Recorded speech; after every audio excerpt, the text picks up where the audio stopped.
Digital ವರ್ಡ್ಗೆ ಆತ್ಮೀಯ ವಿದ್ಯಾರ್ಥಿಗಳಿಗೆ ಸ್ವಾಗತ.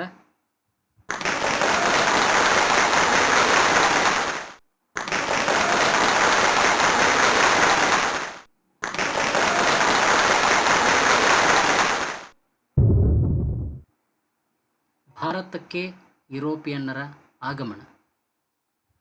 ನಾನು ಶ್ರೀಮಾಂತೇಶ್ ಗು ಚೌಧರಿ, ಶ್ರೀ GM ಹೆರ್ಕಲ್ ಸರ್ಕಾರಿ ಪ್ರೌಢಶಾಲೆ ಕಿತ್ಲಿ. ಆತ್ಮೀಯ ವಿದ್ಯಾರ್ಥಿಗಳು, ಇವತ್ತಿನ ದಿನ ಭಾರತಕ್ಕೆ ಯುರೋಪಿಯನ್ನರ ಆಗಮನ ಈ ಪಾಠದ ಕುರಿತು ಕೆಲವೊಂದಿಷ್ಟು ಅಂಶಗಳನ್ನು ನಿಮ್ಮೊಂದಿಗೆ ನಾನು ಹಂಚಿಕೊಳ್ಳಲು ಇಷ್ಟಪಡುತ್ತೇನೆ.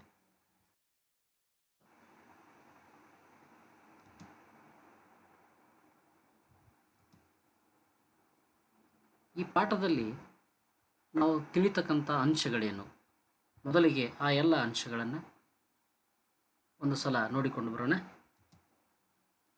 ಪೀಠಿಕೆ, ಯುರೋಪಿಯನ್ನರು ಯಾರು, ಯುರೋಪಿಯನ್ನರ ಆಗಮನಕ್ಕೆ ಕಾರಣಗಳೇನು, 1453ರ ಘಟನೆ ಏನು, ಕಾನ್ಸ್ಟಾಂಟಿನೋಪಲ್ನ ಆಕ್ರಮಣದ ಘಟನೆ ಏನಿದೆ ಅದರ ಕುರಿತು, ಭಾರತಕ್ಕೆ ಹೊಸ ಜಲಮಾರ್ಗದ ಅಂಶಗಳು, ಸುಯೆಜ್ ಕಾಲುವೆ, ಭಾರತದಲ್ಲಿ ಪೋರ್ಚುಗೀಸರು, ಡಚ್ಚರು, ಇಂಗ್ಲಿಷರು, ಫ್ರೆಂಚರು, ಭಾರತದಲ್ಲಿ ಐರೋಪ್ಯರ ನೆಲೆಗಳು, ಕರ್ನಾಟಿಕ್ ಯುದ್ಧಗಳು, ಪ್ಲಾಸಿ ಮತ್ತು ಬಕ್ಸಾರ್ ಕದನಗಳು, ಇವೆಲ್ಲ ಈ ಪಾಠದಲ್ಲಿ ಇವತ್ತಿನ ದಿನ ನಾವು ತಿಳಿತಕ್ಕಂಥ ಅಂಶಗಳು.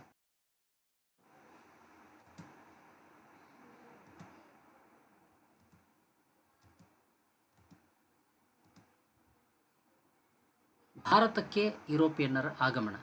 ಆತ್ಮೀಯ ವಿದ್ಯಾರ್ಥಿಗಳೇ, ಭಾರತ ಪ್ರಾಚೀನ ಕಾಲದಿಂದಲೂ ವಂಡರ್ ಆಫ್ ದಿ ಈಸ್ಟ್ ಅಂತ ಕರೆಸಿಕೊಂಡಿದೆ. ಅಂದರೆ ಭಾರತವನ್ನು ಪ್ರಾಚೀನ ಕಾಲದಿಂದ ಪೂರ್ವದ ಆಶ್ಚರ್ಯಕರ ನಾಡು ಅಂತ ಕರೀತಾರೆ. ನಾವು ಭಾರತೀಯರು ಪ್ರಾಚೀನ ಕಾಲದಿಂದಲೂ ಆಧ್ಯಾತ್ಮಿಕವಾಗಿ, ಮಾನಸಿಕವಾಗಿ, ಆರ್ಥಿಕವಾಗಿ, ಬೌದ್ಧಿಕವಾಗಿ ಮತ್ತು ಭೌತಿಕವಾಗಿ ಅತ್ಯಂತ ಶ್ರೀಮಂತರೆನಿಸಿಕೊಂಡವರು. ನಮ್ಮ ದೇಶದ ಮೇಲೆ ಆದ ಆಕ್ರಮಣಗಳಿಗೆ ಮಿತಿಯಿಲ್ಲ. ಆದರೆ ಆಕ್ರಮಣ ಮಾಡಿದ ಎಲ್ಲರೂ ಇಲ್ಲಿಯ ಮಣ್ಣಲ್ಲಿ ಒಂದಾಗಿ ಹೋಗಿರುವುದನ್ನು ನಾವು ನೋಡಿದ್ದೇವೆ. ಅದಕ್ಕೆಂದೇ ಭಾರತವನ್ನು ಕರಗಿಸುವ ಮೂಸೆ, ಮೆಲ್ಟಿಂಗ್ ಪಾಟ್ ಅಂತ ಕರೆದಿರುವುದನ್ನು ಇತಿಹಾಸದಲ್ಲಿ ನಾವು ಕಾಣ್ಬೋದು. ಏನು ಭಾರತಕ್ಕೆ ಯುರೋಪಿಯನ್ನರ ಆಗಮನದ ಮುಂಚೆ ಯಾಕೆ ಅವರು ಬಂದರು, ಏನದರ ಹಿನ್ನೆಲೆ ಅನ್ನೋದನ್ನು ನಾವು ತಿಳಿದುಕೊಳ್ಳಬೇಕಾಗಿದ್ದು ಅತ್ಯವಶ್ಯಕವಾದ ಸಂಗತಿ. ನೋಡ್ರಿ, ಈ ಪೀಠಿಕೆಯಲ್ಲಿ ನಾವು ಅದರ ಬಗ್ಗೆ ಒಂದಿಷ್ಟು ಅಂಶಗಳನ್ನು ತಿಳ್ಕೊಬೇಕಾಗುತ್ತೆ. ಮಧ್ಯಕಾಲೀನ ಯುಗದಲ್ಲಿ ಐರೋಪ್ಯ ಮತ್ತು ಏಷ್ಯನ್ ನಾಗರಿಕತೆಗಳ ಮೇಲನದಿಂದ ರೂಪುಗೊಂಡ ನಾಗರಿಕತೆಯೇ ಬೈಜಾಂಟಿಯನ್ ನಾಗರಿಕತೆ. ಪುರಾತನ ಗ್ರೀಕರು ಕಪ್ಪು ಸಮುದ್ರ ತೀರ ಪ್ರದೇಶದಲ್ಲಿ ನಿರ್ಮಿಸಿದ್ದ ಬೈಜಾಂಟಿಯನ್ ನಗರದಿಂದ ಕ್ರಿಸ್ತಪೂರ್ವ 330ರಲ್ಲಿ ರೋಮನ್ ಚಕ್ರವರ್ತಿಯಾದ ಕಾನ್ಸ್ಟಂಟೈನ್ನಿಂದ ಪುನರ್ನಿರ್ಮಿತವಾದ ನಗರ ನೋವಾ ರೋಮ್ ನಗರವಾಗಿ ಮಾರ್ಪಟ್ಟಿತು. ಈ ಕಾನ್ಸ್ಟಂಟೈನ್ನಿಂದನೇ ನಿರ್ಮಿತವಾದ ನಗರವೇ ಮುಂದೆ ಕಾನ್ಸ್ಟಾಂಟಿನೋಪಲ್ ಆಗಿದ್ದನ್ನು ನಾವು ಕಾಣಬಹುದು. ಈ ನಗರ ಪೂರ್ವ ರೋಮನ್ ಸಾಮ್ರಾಜ್ಯದ ರಾಜಧಾನಿಯಾಗಿ ಮಾರ್ಪಟ್ಟು ಕಾನ್ಸ್ಟಾಂಟಿನೋಪಲ್ ನಗರವೆಂದು ಕರೆಯಲ್ಪಟ್ಟಿತು. 1453ರಲ್ಲಿ ಅಟೋಮನ್ ಟರ್ಕರು ಕಾನ್ಸ್ಟಾಂಟಿನೋಪಲ್ ನಗರವನ್ನು ವಶಪಡಿಸಿಕೊಂಡು ಅದಕ್ಕೆ ಇಸ್ತಾಂಬುಲ್ ಎಂದು ನಾಮಕರಣ ಮಾಡಿದರು. ಅದುವೇ ಇಂದಿನ ಟರ್ಕಿ. ನೋಡ್ರಿ, ಮಧ್ಯಕಾಲೀನ ಯುಗದೊಳಗೆ ಐರೋಪ್ಯ ಮತ್ತು ಏಷ್ಯನ್ ನಾಗರಿಕತೆಗಳ ಮಿಲನದಿಂದ ರೂಪುಗೊಂಡ ನಾಗರಿಕತೆಯನ್ನು ನಾವು ಬೈಜಾಂಟಿಯನ್ ನಾಗರಿಕತೆ ಅಂತ ಕರಿತೀವಿ. ಇದನ್ನು ಪುರಾತನ ಗ್ರೀಕರು ಕಪ್ಪು ಸಮುದ್ರ ತೀರ ಪ್ರದೇಶದಲ್ಲಿ ನಿರ್ಮಿಸಿದ್ದ ಬೈಜಾಂಟಿಯನ್ ನಗರದಿಂದ ಕ್ರಿಸ್ತಪೂರ್ವ 330ರಲ್ಲಿ ರೋಮನ್ ಚಕ್ರವರ್ತಿಯಾದ ಕಾನ್ಸ್ಟಂಟೈನ್ ಅವನು ನಿರ್ಮಿಸಿದ ನಗರ ನೋವಾ ರೋಮ್ ನಗರವಾಗಿ ಮಾರ್ಪಡ್ತು. ಈ ನಗರವೇ ಪೂರ್ವ ರೋಮನ್ ಸಾಮ್ರಾಜ್ಯದ ರಾಜಧಾನಿಯಾಗಿ ಮಾರ್ಪಟ್ಟು ಕಾನ್ಸ್ಟಾಂಟಿನೋಪಲ್ ನಗರ ಅಂತ ಕರೆಯಲ್ಪಡ್ತು. 1453ರಲ್ಲಿ ಅಟೋಮನ್ ಟರ್ಕರು ಈ ಕಾನ್ಸ್ಟಾಂಟಿನೋಪಲ್ ನಗರವನ್ನು ವಶಪಡಿಸಿಕೊಂಡು ಅದಕ್ಕೆ ಇಸ್ತಾಂಬುಲ್ ಎಂದು ನಾಮಕರಣ ಯುರೋಪಿಯನ್ನರೆಂದರೆ ಯಾರು? ಮೂಲತಃ ಯುರೋಪ್ ಖಂಡದಲ್ಲಿ ನೆಲೆಸಿದ ಮೂಲ ಜನರನ್ನು ನಾವು ಯುರೋಪಿಯನ್ನರು ಅಂತ ಕರಿತೀವಿ. ಯುರೋಪ್ ಖಂಡದಿಂದ ಆಗಮಿಸಿ ಭಾರತಕ್ಕೆ ವ್ಯಾಪಾರಕ್ಕಾಗಿ ಬಂದು ಇಲ್ಲಿ ತಮ್ಮದೇ ಆದ ವಸಾಹತುಗಳನ್ನು ಸ್ಥಾಪಿಸಿ ಇಲ್ಲಿ ಆಳ ಅರಸರಾದರವರು, ಅವರನ್ನೆಲ್ಲ ನಾವು ಯುರೋಪಿಯನ್ನರು ಅಂತ ಕರಿಬೋದು. ಖಂಡಗಳು, ಭೂಮಿಯ ಮೇಲಿನ ನೆಲಭಾಗಗಳಿಗೆ ನಾವು ಖಂಡಗಳು ಅಂತ ಕರಿತೀವಿ. ಪ್ರಪಂಚದಲ್ಲಿ 7 ಖಂಡಗಳಿರುವುದನ್ನು ನಾವಿಲ್ಲಿ ನೆನಪಿಸ್ಕೊಳ್ಬೋದು. ನೋಡ್ರಿ, ಯುರೋಪ್, ಏಷ್ಯಾ, ಆಫ್ರಿಕಾ, ಉತ್ತರ ಅಮೆರಿಕಾ, ದಕ್ಷಿಣ ಅಮೆರಿಕಾ, ಆಸ್ಟ್ರೇಲಿಯಾ, ಅಂಟಾರ್ಟಿಕಾ, ಇವೆಲ್ಲ ಪ್ರಪಂಚದ 7 ಖಂಡಗಳು. ಈ ನಕ್ಷೆಯಲ್ಲಿ ನಾವು ಆ ಖಂಡಗಳ ಬಗ್ಗೆ ನೋಡ್ಬೋದು.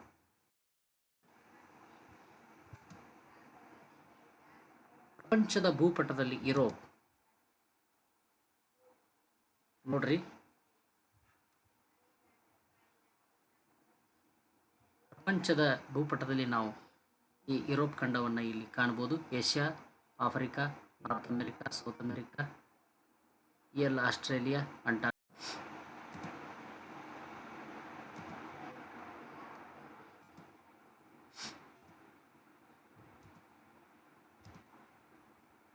ಭಾರತಕ್ಕೆ ಯುರೋಪಿಯನ್ನರು ಆಗಮಿಸಲು ಕಾರಣವಾದ ಅಂಶಗಳು ಯಾವುವು?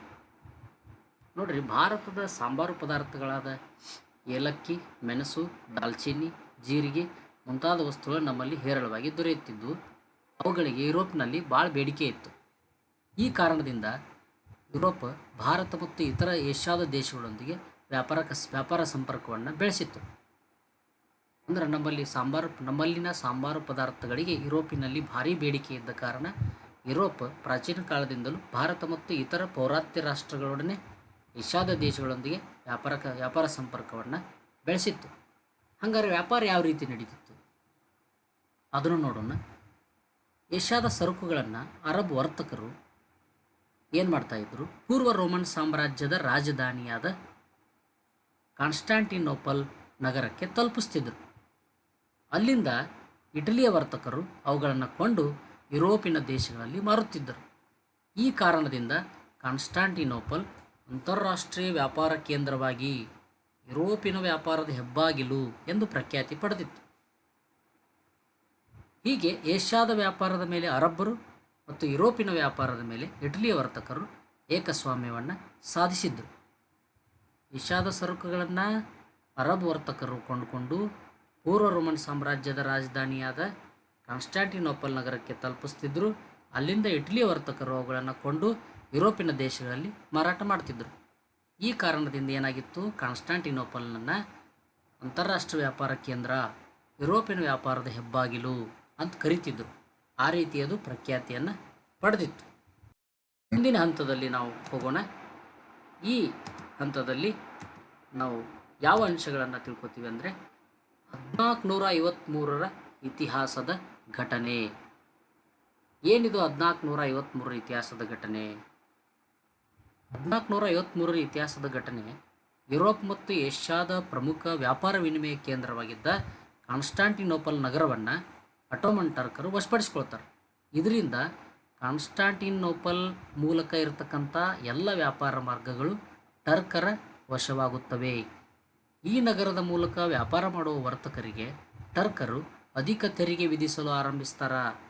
ಟರ್ಕರ ಅಧಿಕ ತೆರಿಗೆ ನೀತಿಯಿಂದ ವ್ಯಾಪಾರದಲ್ಲಿ ನಷ್ಟ ಅನುಭವಿಸಿದ ಯುರೋಪಿಯನ್ನರಿಗೆ ಹೊಸ ಜಲಮಾರ್ಗ ಕಂಡುಹಿಡಿಯುವುದು ಅನಿವಾರ್ಯವಾಗುತ್ತೆ. ಇದು ಭೌಗೋಳಿಕ ಇತಿಹಾಸದಲ್ಲಿ, ಜಾಗತಿಕ ಇತಿಹಾಸದಲ್ಲಿ ಒಂದು ಮಹತ್ವಪೂರ್ಣ ಘಟನೆ. ಇದು ಜಗತ್ತಿನ ಅನೇಕ ದೇಶಗಳಿಗೆ ವ್ಯಾಪಾರ ಮಾರ್ಗ, ಜಲಮಾರ್ಗ ಸಂಶೋಧನೆಗೆ ಕಾರಣವಾಗಿರತಕ್ಕಂಥ ಒಂದು ಘಟನೆ. ಏನಾಗುತ್ತಿಲ್ಲಿ, ಯುರೋಪ್ ಮತ್ತು ಏಷ್ಯಾದ ನಡುವಿನ ಪ್ರಮುಖ ವ್ಯಾಪಾರ ವಿನಿಮಯ ಕೇಂದ್ರವಾಗಿದ್ದ ಕಾನ್ಸ್ಟಾಂಟಿನೋಪಲ್ ನಗರವನ್ನು ಅಟೋಮನ್ ಟರ್ಕರು ವಶಪಡಿಸಿಕೊಂಡು ತಮ್ಮ ಹಿಡಿತದಲ್ಲಿ ಇಟ್ಟುಕೊಳ್ತಾರೆ. ಅಲ್ಲಿ ಅಧಿಕ ವ್ಯಾಪಾರ ಮಾಡುವ ವರ್ತಕರಿಗೆ ಅಧಿಕ ತೆರಿಗೆಯನ್ನು ವಿಧಿಸಲಿಕ್ಕೆ ಆರಂಭಿಸ್ತಾರೆ. ಇದರಿಂದ ವ್ಯಾಪಾರದಲ್ಲಿ ನಷ್ಟ ಅನುಭವಿಸಿದ ಯುರೋಪಿಯನ್ನರಿಗೆ ಹೊಸ ಜಲಮಾರ್ಗ, ಭಾರತಕ್ಕಾಗಲಿ ಏಷ್ಯಾದ ದೇಶಗಳೊಂದಿಗೆ ವ್ಯಾಪಾರ ಮಾಡಲಿಕ್ಕೆ ಒಂದು ಹೊಸ ಜಲಮಾರ್ಗವನ್ನು ಕಂಡುಹಿಡಿಯುವುದವರಿಗೆ ಅನಿವಾರ್ಯವಾಗುತ್ತೆ. ಇದು 1453ರ ಇತಿಹಾಸದ ಮುಂದಿನ ಹಂತದಲ್ಲಿ ನಾವು ಈ ಬೈಜಾಂಟಿಯಂ ಪೂರ್ವದ ರೋಮನ್ ಸಾಮ್ರಾಜ್ಯದ ನಕ್ಷೆಯನ್ನು ನಾವು ಇಲ್ಲಿ ಕಾಣ್ಬೋದು. ನೋಡ್ರಿ, ಕಾನ್ಸ್ಟಾಂಟಿನೋಪಲ್ ಅಂತ ಏನು ಗೊತ್ತಾಗುತ್ತೆ ಇಲ್ಲಿ.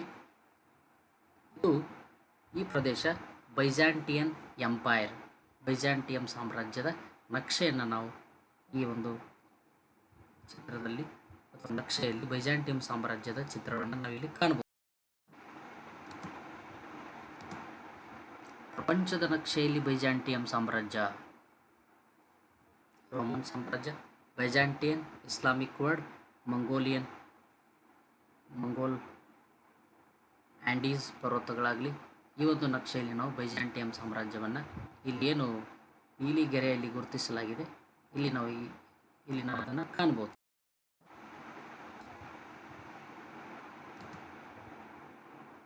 ಪ್ರಪಂಚದ ನಕ್ಷೆಯಲ್ಲಿ ಟರ್ಕಿ ಅಥವಾ ಇಸ್ತಾಂಬುಲ್, ಏನು ನೋವ ರೋಮ್ ಅಥವಾ ಪೂರ್ವದ ರೋಮನ್ ಸಾಮ್ರಾಜ್ಯ, ಇಸ್ತಾಂಬುಲ್ ಟರ್ಕರ ಕೈಯಲ್ಲಿ ಸಿಕ್ಕು ಏನು ಇಸ್ತಾಂಬುಲ್ ಅಂತಾಯಿತು, ಅದು ಟರ್ಕಿ, ಇಂದಿನ ಟರ್ಕಿ. ಈ ಟರ್ಕಿಯನ್ನು ನಾವು ಇಲ್ಲಿ ಏನು ನೀಲಿ ಗೆರೆಯಲ್ಲಿ ಮಾರ್ಕ್ ಮಾಡಿದ್ದೇವೆ, ಅಲ್ಲಿ ಚಿಕ್ಕದಾಗಿ ಟರ್ಕಿ ಅನ್ನೋ ಪ್ರದೇಶವನ್ನು ನಾವಿಲ್ಲಿ ಕಾಣ್ಬೋದು. ಅದೇ ಇಂದಿನ ಕಾನ್ಸ್ಟಾಂಟಿನೋಪಲ್, ನಂತರದ ಇಸ್ತಾಂಬುಲ್, ಈಗಿನ ಟರ್ಕಿ. ಯುರೋಪಿಯನ್ನರು ಹೊಸ ಜಲಮಾರ್ಗ ಶೋಧನೆಗೆ ಪೂರಕವಾದ ಅಂಶಗಳೇನು?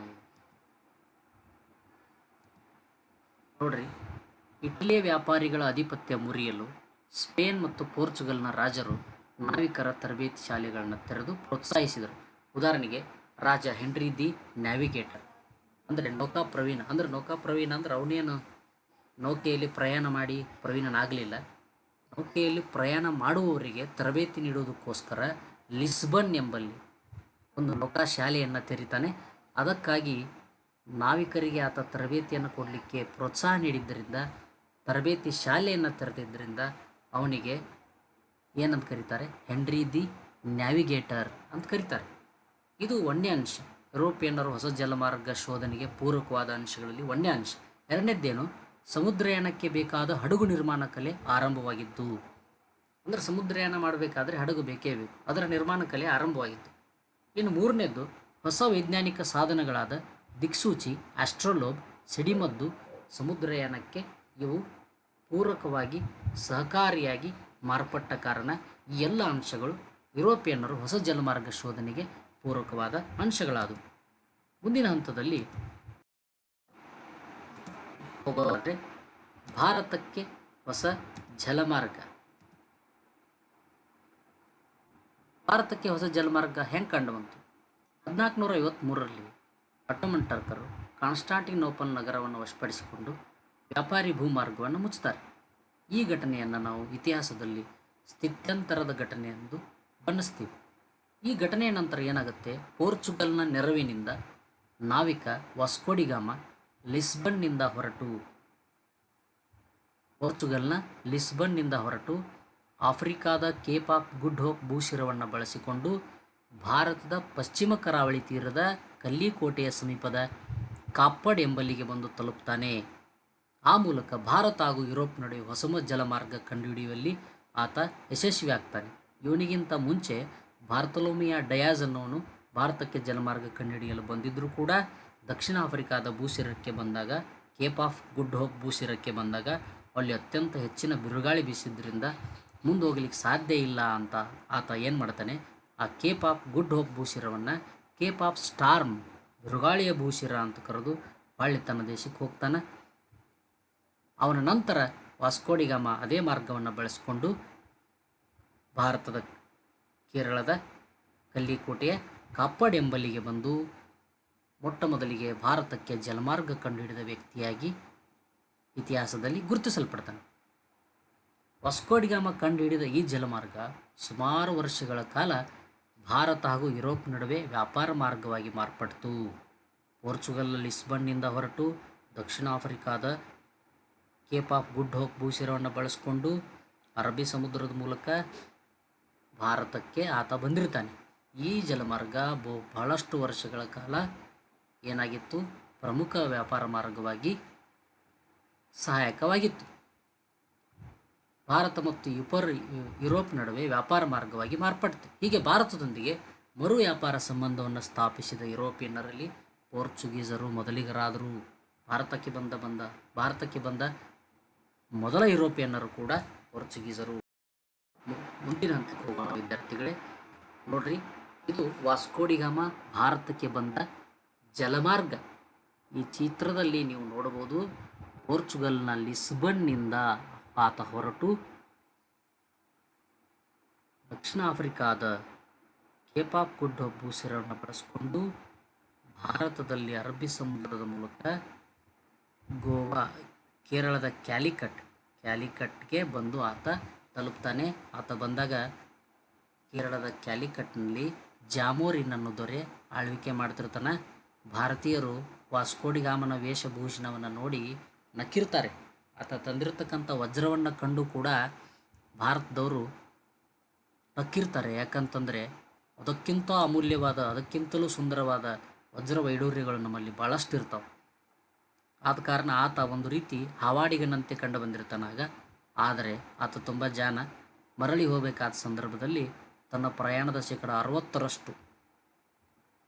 60ರಷ್ಟು ಲಾಭವನ್ನು ಆತ ಇಲ್ಲಿಂದ ಪಡ್ಕೊಂಡು ಹೋಗ್ತಾನೆ ಅನ್ನೋದನ್ನು ಕೂಡ ನಾವು ಇತಿಹಾಸದಲ್ಲಿ ಕಾಣ್ತೀವಿ. ಈ ಚಿತ್ರದಲ್ಲಿ ನೀವು ವಾಸ್ಕೋಡಿಗಾಮ ಭಾರತಕ್ಕೆ ಬಂದ ಜಲಮಾರ್ಗವನ್ನು ಇಲ್ಲಿ ನಾವು ಮುಂದಿನ ಹಂತದಲ್ಲಿ ನಾವು ನೋಡೋದಾದರೆ ಸೂಯಜ್ ಕಾಲುವೆ ರಾಜ್ಯದಲ್ಲಿ ಇದ್ಯಾಕು ಅಂದ್ರಿ ಅಂತ ಕೇಳಿದರೆ, ಯುರೋಪ್ ಮತ್ತು ಭಾರತ ಅಥವಾ ಏಷ್ಯಾದ ದೇಶಗಳ ವ್ಯಾಪಾರದ ದೂರವನ್ನು ಅಂತರವನ್ನು ಕಡಿಮೆ ಮಾಡಿರಲಿಕ್ಕೆ ನಿರ್ಮಾಣ ಮಾಡಿರ್ತಕ್ಕಂಥ ಕಾಲುವೆ ಇದು. 1869ರಲ್ಲಿ ಕೆಂಪು ಸಮುದ್ರ ಮತ್ತು ಮೆಡಿಟೇರಿಯನ್ ಸಮುದ್ರವನ್ನು ಸಂಪರ್ಕಿಸಲಿಕ್ಕೆ ಭೂಮಿ ಅಗೆದು ಹಡಗುಗಳ ಸಂಚಾರಕ್ಕೆ ಅನುಕೂಲವಾಗುವಂತೆ ಈಜಿಪ್ಟ್ ಪ್ರದೇಶದಲ್ಲಿ ಸೂಯಜ್ ಕಾಲುವೆಯನ್ನು ನಿರ್ಮಿಸಲಾಯಿತು. ಈ ಕಾಲುವೆ ನಿರ್ಮಾಣವಾಗುವವರೆಗೆ ವಾಸ್ಕೋಡಿಗಾಮನ ಜಲಮಾರ್ಗವೇ ಭಾರತ ಮತ್ತು ಯುರೋಪ್ ನಡುವಿನ ವ್ಯಾಪಾರ ಮಾರ್ಗವಾಗಿತ್ತು.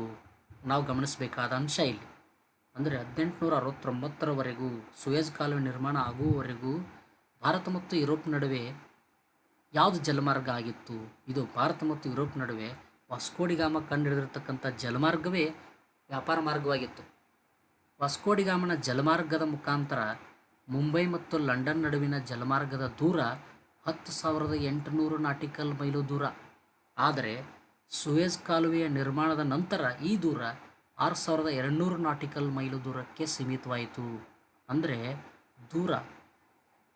ಪ್ರಯಾಣದ ಅಂತರವನ್ನು ಕಡಿಮೆ ಮಾಡಲಿಕ್ಕೆ ನಿರ್ಮಿಸಿರ್ತಕ್ಕಂಥ ಕಾಲುವೆ ಸೂಯಜ್ ಕಾಲುವೆ. ನೋಡ್ರಿ, ಒಂದು ನಾಟಿಕಲ್ ದೂರ ಅಂತಂದರೆ ಒನ್ ನಾಟಿಕಲ್ ದೂರ ಈಸ್ ಈಕ್ವಲ್ ಟು 1.85 ಕಿಲೋಮೀಟರ್. ಇದರಿಂದ ಏನಾಯಿತು? ಅರ್ಧದಷ್ಟು ಪ್ರಯಾಣದ ದೂರ ಕಡಿಮೆ ಆಯಿತು. ಅದಕ್ಕೆ ಸೂಯಜ್ ಕಾಲುವೆ ಇತಿಹಾಸದಲ್ಲಿ ಮಹತ್ವವನ್ನು ಪಡೆದುಕೊಂಡು ಇದು ಈ ನಕ್ಷೆಯಲ್ಲಿ ನೀವು ಸೂಯಜ್ ಕಾಲುವೆಯ ಚಿತ್ರವನ್ನು ಕಾಣಬಹುದು. ನೋಡಿರಿ, ಲಂಡನ್ನಿಂದ ದಕ್ಷಿಣ ಆಫ್ರಿಕಾದ ವಾಸ್ಕೋಡಿಗಾಮ ಬಂದ ಏನು ಜಲಮಾರ್ಗ ಇದೆ ಅದನ್ನು ನೀವು ಗಮನಿಸ್ಬೋದು. ಇಲ್ಲಿ ಕೆಂಪು ರೇಖೆಯನ್ನು ಎಳೆದಿದ್ದನ್ನು 10,800 ನಾಟಿಕಲ್ ಮೈಲ್ ದೂರ. ಅದೇ ರೀತಿ ಸೂಯಜ್ ಕಾಲುವೆ ಮೂಲಕ ಬಂದರೆ 6,200 ನಾಟಿಕಲ್ ಮೈಲ್ ದೂರ. ಅರ್ಧದಷ್ಟು ಇಲ್ಲಿ ಪ್ರಯಾಣದ ದೂರ ಕಡಿಮೆ ಆಗಿರುವುದನ್ನು ನಾವು ಈ ಚಿತ್ರದಲ್ಲಿ ಗಮನಿಸಬಹುದು. ಮುಂದಿನ ಹಂತಕ್ಕೆ ಹೋಗೋಣ ವಿದ್ಯಾರ್ಥಿಗಳೇ. ಭಾರತದಲ್ಲಿ ಪೋರ್ಚುಗೀಸರು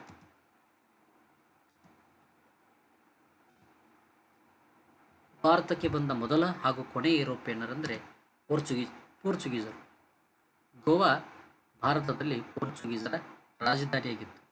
1487ರಲ್ಲಿ ಪೋರ್ಚುಗೀಸ್ ನಾವಿಕ ಬಾರ್ತಲೋಮಿಯಾ ಡಯಾಜ್ ದಕ್ಷಿಣ ಆಫ್ರಿಕಾದ ಕೇಪ್ ಆಫ್ ಗುಡ್ ಹೋಪ್ ಭೂಸೇರವನ್ನು ತಲುಪಿದ. ಅಲ್ಲಿ ಆತನಿಗೆ ಬಿರುಗಾಳಿಗೆ ಮುಂದೆ ಹೋಗಲಾಗದೆ ಅದನ್ನು ಚಂಡಮಾರುತಗಳ ಭೂಸೇರವೆಂದು ಕರೆದ.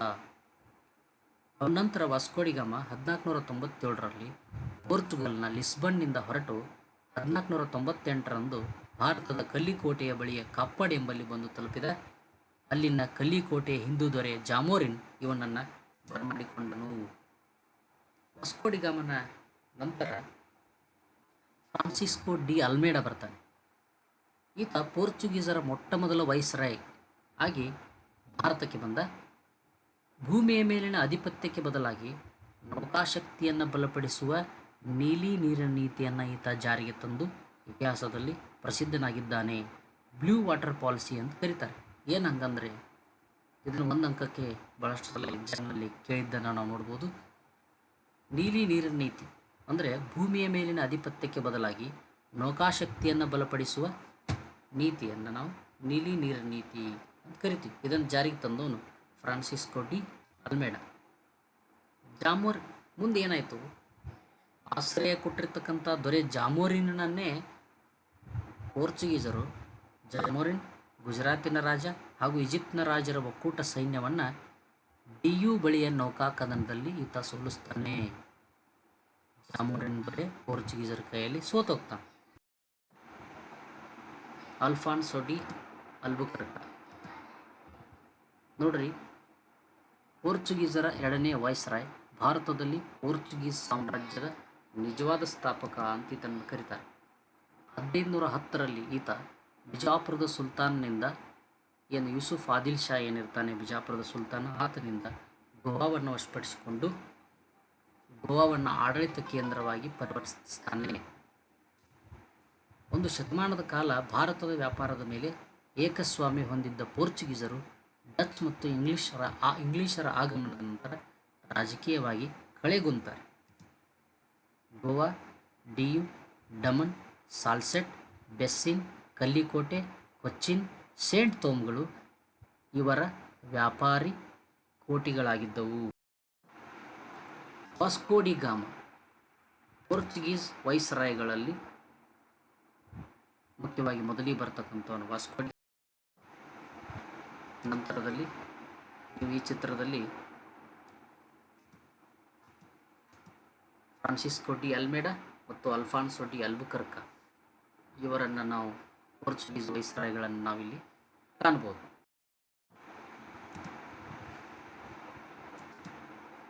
ವಾಸ್ಕೋ ಡಿ ಗಾಮ ಅವನ ಬಗ್ಗೆ ಇನ್ನಷ್ಟು ತಿಳ್ಕೋಬೇಕಾದ್ರೆ ಇಲ್ಲಿ ಒಂದಿಷ್ಟು ನಾವು ನೋಡ್ಬೋದು. After king Manuel's death, king John III sent da Gama to India as a Portuguese viceroy, the king's representative in India. Vasco da Gama died of an illness in India on December 24, 1524. His remains were returned to Portugal for burial.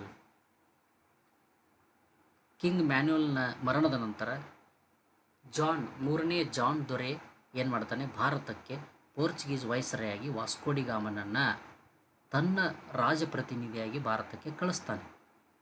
Vasco D ಗಾಮ ಭಾರತದಲ್ಲೇ ಮರಣ ಹೊಂದ್ತಾನೆ. ಯಾವಾಗ? December 24, 1524ರಲ್ಲಿ. ಆತನ ಅವಶೇಷಗಳನ್ನು ಪೋರ್ಚುಗಲ್ಗೆ ಕಳಿಸಲಾಗ್ತದೆ. ಈ ಚಿತ್ರದಲ್ಲಿ ನೀವು king John III of ಪೋರ್ಚುಗಲ್ನ ಮೂರನೇ John ದೊರೆಯನ್ನು ಮತ್ತು ವಾಸ್ಕೋ ಡಿ ಗಾಮನ ಚಿತ್ರವನ್ನು ಇಲ್ಲಿ. ಇನ್ನು ಡಚ್ಚರ್ ಭಾರತಕ್ಕೆ ಬಂದ ಯುರೋಪಿಯನ್ನರಲ್ಲಿ ಪೋರ್ಚುಗೀಸರ ನಂತರ ಬಂದವರು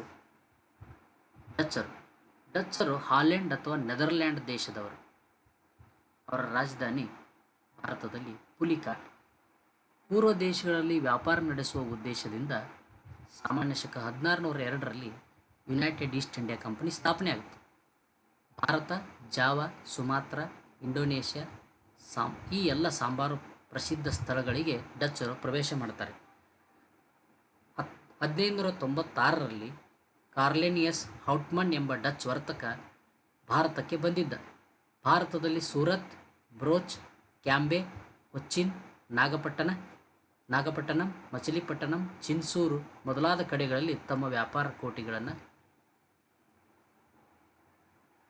ಭಾರತದಲ್ಲಿ ಸೂರತ್, ಬ್ರೋಚ್, ಕ್ಯಾಂಬೆ, ಕೊಚ್ಚಿನ್, ನಾಗಪಟ್ಟಣಂ, ಮಚಿಲಿಪಟ್ಟಣಂ, ಚಿನ್ಸೂರು ಮೊದಲಾದ ಕಡೆಗಳಲ್ಲಿ ಇವರು ತಮ್ಮ ವ್ಯಾಪಾರಿ ಕೋಟೆಗಳನ್ನು ಪ್ರಾರಂಭಿಸ್ತಾರೆ. ಇಂಗ್ಲಿಷರು ಮತ್ತು ಫ್ರೆಂಚರ ಪೈಪೋಟಿಯನ್ನು ಎದುರಿಸಲಾರದೆ ಇವರು ಸಾಂಬಾರು ದ್ವೀಪಗಳಿಗೆ ಮಾತ್ರ ಸೀಮಿತಗೊಳ್ತಾರೆ. ಕ್ರಿಸ್ತಶಕ 1623ರಲ್ಲಿ ಅಂಬೋನಿಯನ್ ಎಂಬಲ್ಲಿ ಬ್ರಿಟಿಷರನ್ನು ಸೋಲಿಸ್ತಾರೆ. ಆದರೆ 1759ರಲ್ಲಿ ರಾಬರ್ಟ್ ಕ್ಲೈವ್ನಿಂದ ಬಿದ್ರಾ ಅಥವಾ ಬೇದ್ರಾ ಕದನದಲ್ಲಿ ಸೋತು ಭಾರತದಿಂದ ನಿರ್ಗಮಿಸ್ತಾರೆ. ಹೀಗೆ ಡಚ್ಚರು ಭಾರತದಿಂದ ನಿರ್ಗಮಿಸಲಿಕ್ಕೆ ಕಾರಣ ರಾಬರ್ಟ್ ಕ್ಲೈವ್ ಆಗ್ತಾನೆ. ಕೋಟೆಗಳಂದ್ರೇನು? ಕೋಟಿಗಳಂದರೆ ಸಾಮಾನ್ಯವಾಗಿ ವ್ಯಾಪಾರ ವಸ್ತುಗಳ ದಾಸ್ತಾನುಗಳು ಅಥವಾ ಮಳಿಗೆಗಳನ್ನು ನಾವು ಕೋಟಿಗಳೆಂದು ಕರೆಯುತ್ತೇವೆ. ಮುಂದಿನ ಹಂತಕ್ಕೆ ಹೋಗೋಣ ವಿದ್ಯಾರ್ಥಿಗಳೇ. ಅದೇ ವಿಷಯವನ್ನು ನಾವಿಲ್ಲಿ ಮತ್ತಷ್ಟು ಬೇರೆ ಥರನಾಗಿ ಡಿಜಿಟಲೈಸೇಷನ್ ಮಾಡಲಾಗಿದೆ. ಪ್ರಪಂಚದ ನಕ್ಷೆಯಲ್ಲಿ ನೆದರ್ಲ್ಯಾಂಡು, ನೀವು ಡಚ್ಚರು ಬಂದಿರತಕ್ಕಂಥ ಸ್ಥಳವನ್ನು ಏನು ಕೆಂಪದಾಗಿ ಅಕ್ಷರಗಳು ಕಾಣ್ತವೆ, ಈ ಪ್ರದೇಶ ಇದು ನೆದರ್ಲ್ಯಾಂಡ್ ಅಥವಾ ಹಾಲೆಂಡ್. ಇಲ್ಲಿಂದ ಬಂದವರೇ ಡಚ್ಚರು. ಬ್ರಿಟಿಷರು ಭಾರತಕ್ಕೆ ವ್ಯಾಪಾರಕ್ಕಾಗಿ ಬಂದು ಭಾರತವನ್ನು ತಮ್ಮ ವಶಕ್ಕೆ ತೆಗೆದುಕೊಂಡು ಸುಮಾರು 200 ವರ್ಷಗಳ ಕಾಲ ಭಾರತವನ್ನು ತಮ್ಮ ಅಧೀನದಲ್ಲಿಟ್ಟುಕೊಂಡು ಆಳ್ವಿಕೆ ಮಾಡಿರ್ತಕ್ಕಂಥವರು ಬ್ರಿಟಿಷರು. ಭಾರತಕ್ಕೆ ಬಂದ ಯುರೋಪಿಯನ್ನರಲ್ಲಿ ಬಹಳ ಪ್ರಬಲರಾಗಿರ್ತಕ್ಕಂಥವ್ರು ಇಂಗ್ಲೆಂಡ್ ಅನ್ನೋ ರಾಷ್ಟ್ರ ಭಾರತಕ್ಕಿಂತ 20 ಪಟ್ಟು ಸಣ್ಣ, ಅಂಥ ಒಂದು ಸಣ್ಣ ದ್ವೀಪ ರಾಷ್ಟ್ರದಿಂದ ಬಂದಿರತಕ್ಕಂಥವ್ರು ಭಾರತವನ್ನು ಸುಮಾರು 200 ವರ್ಷಗಳ ಕಾಲ ಆಳ್ವಿಕೆ ಮಾಡ್ತಾರೆ ಅಂತಂದರೆ ಅದಕ್ಕೆ ಕಾರಣ ನಮ್ಮಲ್ಲಿರ್ತಕ್ಕಂಥ ಒಳಜಗಳಗಳು, ಅನೈಕ್ಯತೆ, ಒಗ್ಗಟ್ಟಿನ ಕೊರತೆ, ಎಲ್ಲ ಅಂಶಗಳು ನಮ್ಮವರೇ ನಮಗಾಗದೇ ಇರುವಂಥ ಸಂದರ್ಭಗಳು, ಸನ್ನಿವೇಶಗಳು ಅವರನ್ನು ಇಲ್ಲಿನ ರಾಜರುಗಳನ್ನಾಗಿ ಮಾರ್ಪಡಿಸಿದ್ದನ್ನು ನಾವು ಇತಿಹಾಸದಲ್ಲಿ ಕಾಣಬಹುದು. ಇವತ್ತಿಗೂ ಕೂಡ ಅದರ ಕೊರತೆ ನಮ್ಮ ದೇಶದಲ್ಲಿ ಎದ್ದು ಕಾಣ್ತೇವೆ. ಬ್ರಿಟಿಷರು ಇಂಗ್ಲೆಂಡಿನ ರಾಣಿ ಎಲಿಜಬೆತ್ ಸಾಮಾನ್ಯ ಶಕ 1600 ಡಿಸೆಂಬರ್ 31ರಂದು ಇಂಗ್ಲಿಷ್ ಈಸ್ಟ್ ಇಂಡಿಯಾ ಕಂಪನಿಗೆ ಪೂರ್ವ ದೇಶಗಳೊಂದಿಗೆ ವ್ಯಾಪಾರ ನಡೆಸಲಿಕ್ಕೆ 15 ವರ್ಷಗಳ ಪರವಾನಗಿಯನ್ನು ನೀಡುತ್ತಾಳೆ. ಆ ಪರವಾನಗಿ ಅನುಸಾರವಾಗಿ ಈಸ್ಟ್ ಇಂಡಿಯಾ ಕಂಪನಿ 1600ರಲ್ಲಿ ಸ್ಥಾಪನೆಯಾಗಿ 1613ರಲ್ಲಿ ಔಪಚಾರಿಕವಾಗಿ ತನ್ನ ವ್ಯಾಪಾರವನ್ನು ಆರಂಭಿಸುತ್ತೆ. 1608ರಲ್ಲಿ ಬ್ರಿಟಿಷ್ ಈಸ್ಟ್ ಇಂಡಿಯಾ ಕಂಪನಿಯ ಕ್ಯಾಪ್ಟನ್ ಹಾಕಿನ್ಸ್ ಮೊಘಲ್ ಚಕ್ರವರ್ತಿ ಜಹಾಂಗೀರ್ನ ಆಸ್ಥಾನಕ್ಕೆ ಭೇಟಿ ನೀಡ್ತಾನೆ. ಕಂಪನಿಗೆ ಮೊಘಲ್ ಸಾಮ್ರಾಟ ಜಹಾಂಗೀರ್ ಸೂರತ್ನಲ್ಲಿ ಮೊದಲ ದಾಸ್ತಾನು ಮಳಿಗೆಯನ್ನು ತೆರೆಯಲಿಕ್ಕೆ, ವ್ಯಾಪಾರದ ಮಳಿಗೆಯನ್ನು ತೆರೆಯಲಿಕ್ಕೆ ಫರ್ಮಾನನ್ನು ನೀಡ್ತಾನೆ. 1617ರಲ್ಲಿ ಇಂಗ್ಲೆಂಡಿನ ರಾಜ 1ನೇ ಜೇಮ್ಸನ ರಾಯಭಾರಿಯಾಗಿ ಸರ್ ಥಾಮಸ್ ರೋ ಜಹಾಂಗೀರ್ನ ಆಸ್ಥಾನಕ್ಕೆ ಬರ್ತಾನೆ. ಮೊಘಲ್ ಸಾಮ್ರಾಜ್ಯದ ಆಗ್ರಾ, ಅಹಮದಾಬಾದ್, ಫಿರೋಜ್ ಮುಂತಾದ ಕೆಲವೆಡೆ ಫ್ಯಾಕ್ಟರಿಗಳನ್ನು ಸ್ಥಾಪಿಸಲಿಕ್ಕೆ ಅನುಮತಿಯನ್ನು ಪಡ್ಕೊತಾನೆ. ಕ್ರಿಸ್ತಕ 1639ರಲ್ಲಿ ಚಂದ್ರಗಿರಿ ರಾಜನಿಂದ ಫ್ರಾನ್ಸಿಸ್ ಡೇ ಎಂಬಾತ ನಿವೇಶನವನ್ನು ಕೊಂಡುಕೊಂಡು ಸೇಂಟ್ ಜಾರ್ಜ್ ಕೋಟೆಯನ್ನು ಕಟ್ಟಿ ಮದ್ರಾಸ್ ನಗರವನ್ನು ನಿರ್ಮಿಸ್ತಾನೆ. ಮುಂದೆ ಏನಾಗುತ್ತೆ? ಹಲವಾರು ಸಂಗತಿಗಳಲ್ಲಿ ಬ್ರಿಟಿಷರಿಗೆ ಅನುಕೂಲಕಾರಿಯಾಗ್ತಾ ಹೋಗ್ತವೆ. ಇಂಗ್ಲೆಂಡಿನ ರಾಜಕುಮಾರ 2ನೇ ಚಾರ್ಲ್ಸ್ ಏನಾಗ್ತಾನೆ, ಪೋರ್ಚುಗಲ್ನ ರಾಜಕುಮಾರಿ ಕ್ಯಾಥರಿನ್ನಳನ್ನು ಮದುವೆ ಆಗ್ತಾನೆ. ಪೋರ್ಚುಗಲ್ ರಾಜಕುಮಾರಿ ಕ್ಯಾಥರಿನ್ನಳನ್ನು ಮದುವೆ ಆಗಿದ್ದರಿಂದ ಪೋರ್ಚುಗೀಸರು ಬಳುವಳಿಯಾಗಿ ಬಾಂಬೆಯನ್ನು ರಾಜಕುಮಾರ ಚಾರ್ಲ್ಸನಿಗೆ ಕೊಡ್ತಾರೆ. ಆತ ರಾಜಕುಮಾರ ಚಾರ್ಲ್ಸ್ 1668ರಲ್ಲಿ ವಾರ್ಷಿಕ 10 ಪೌಂಡ್ಗಳಿಗೆ ಬಾಂಬೆಯನ್ನು ಈಸ್ಟ್ ಇಂಡಿಯಾ ಕಂಪನಿಗೆ ವಹಿಸಿಕೊಡ್ತಾರೆ. ಬಾಂಬೆ ಈಸ್ಟ್ ಇಂಡಿಯಾ ಕಂಪನಿಗೆ ಸೇರಿಕೊಳ್ಳುತ್ತೆ. 1690ರಲ್ಲಿ ಜಾಬ್ ಚಾರ್ನಾಕ್ ಎಂಬಾತ ಬಂಗಾಳ ರಾಜ್ಯಪಾಲನಿಂದ ಹುಗ್ಲಿ ನದಿಯ ದಂಡೆಯ ಮೇಲೆ ಸುತನುತಿ, ಕಲ್ಕತ್ತಾ ಮತ್ತು ಗೋವಿಂದಪುರ ಎಂಬ 3 ಹಳ್ಳಿಗಳನ್ನು ಖರೀದಿಸಿ ಫೋರ್ಟ್ ವಿಲಿಯಂ ಕೋಟೆಯನ್ನು ನಿರ್ಮಿಸ್ತಾನೆ. ಕಲ್ಕತ್ತಾ ರಾಜಧಾನಿಯಾಗುತ್ತೆ. ತಮ್ಮ ಅಧೀನದಲ್ಲಿದ್ದ ಪ್ರದೇಶದಲ್ಲಿ ಇಂಗ್ಲಿಷರು ತಮ್ಮದೇ ನಾಗರಿಕ ಮತ್ತು ಅಪರಾಧ ಕಾನೂನುಗಳನ್ನು ಜಾರಿಗೆ ತರಲಿಕ್ಕೆ ಆರಂಭಿಸ್ತಾರೆ. ಇಲ್ಲಿ ಇನ್ನೊಂದು ಅವರಿಗೆ ಅನುಕೂಲಕಾರಿಯಾದ ಘಟನೆ ನಡೀತದೆ. ಮೊಘಲ್ ಚಕ್ರವರ್ತಿ ಫರೂಕ್ ಶಿಯಾರ್ ಅನಾರೋಗ್ಯಕ್ಕೆ ಒಳಗಾಗ್ತಾನೆ.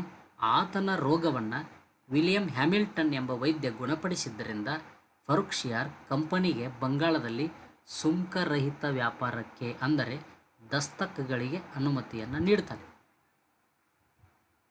ಇದು ಮುಂದಿನ ಅನೇಕ ಅನಾಹುತಗಳಿಗೆ ಕಾರಣ. ಮುಂದಿನ ಹಂತಕ್ಕೆ ಹೋಗೋಣ ವಿದ್ಯಾರ್ಥಿಗಳೇ. ನೋಡ್ರಿ, ಪ್ರಪಂಚದ ನಕ್ಷೆಯಲ್ಲಿ ಏನು ಭಾರತಕ್ಕೆ ಯುರೋಪಿಯನ್ನರು ವ್ಯಾಪಾರಕ್ಕಾಗಿ ಬಂದರು, ಅವರೆಲ್ಲರ ದೇಶಗಳ ಚಿತ್ರಣವನ್ನು ಈ ನಕ್ಷೆಯಲ್ಲಿ ನಾವು ಕಾಣ್ಬೋದು.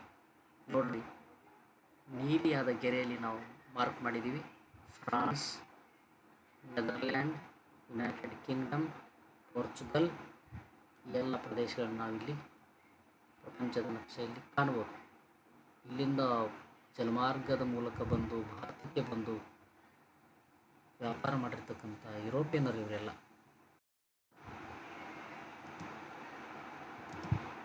ಫ್ರೆಂಚ್ 1664ರಲ್ಲಿ ಫ್ರಾನ್ಸಿನ ದೊರೆ 14ನೇ ಲೂಯಿ ಮತ್ತು ಅವನ ಅರ್ಥಮಂತ್ರಿ ಕೋಲ್ಬರ್ಟ್ ಇವರ ಪ್ರಯತ್ನದಿಂದ ಸರ್ಕಾರಿ ಒಡೆತನದ ಫ್ರೆಂಚ್ ಈಸ್ಟ್ ಇಂಡಿಯಾ ಕಂಪನಿ ಸ್ಥಾಪನೆಯಾಗುತ್ತೆ. ಇಂಗ್ಲಿಷ್ ಈಸ್ಟ್ ಇಂಡಿಯಾ ಕಂಪನಿ ಅನ್ನೋದು ಅದು ಖಾಸಗಿ ಕಂಪನಿ, ಅದರ ಮೇಲೆ ಸರ್ಕಾರದ ಹಿಡಿತವಿರಲಿಲ್ಲ. ಆದರೆ ಫ್ರೆಂಚ್ ಈಸ್ಟ್ ಇಂಡಿಯಾ ಕಂಪನಿ ಎನ್ನುವುದು ಸರ್ಕಾರಿ ಒಡೆತನದ ಕಂಪನಿಯಾಗಿರುತ್ತೆ. ಮುಂದೆ ಇದೇ ಫ್ರೆಂಚರಿಗೆ ಹಿನ್ನಡೆ ಆಗುವುದನ್ನು ನಾವು ಕೂಡ ಇತಿಹಾಸದಲ್ಲಿ ಕಾಣ್ತೇವೆ.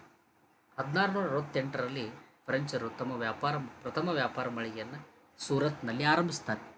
1669ರಲ್ಲಿ ಗೋಲ್ಕೊಂಡ್ ಸುಲ್ತಾನನ ಅನುಮತಿ ಪಡೆದು ಮಚಲಿಪಟ್ಟಣದಲ್ಲಿ ವ್ಯಾಪಾರ ಕೋಟೆಯನ್ನು ತೆರೀತಾರೆ.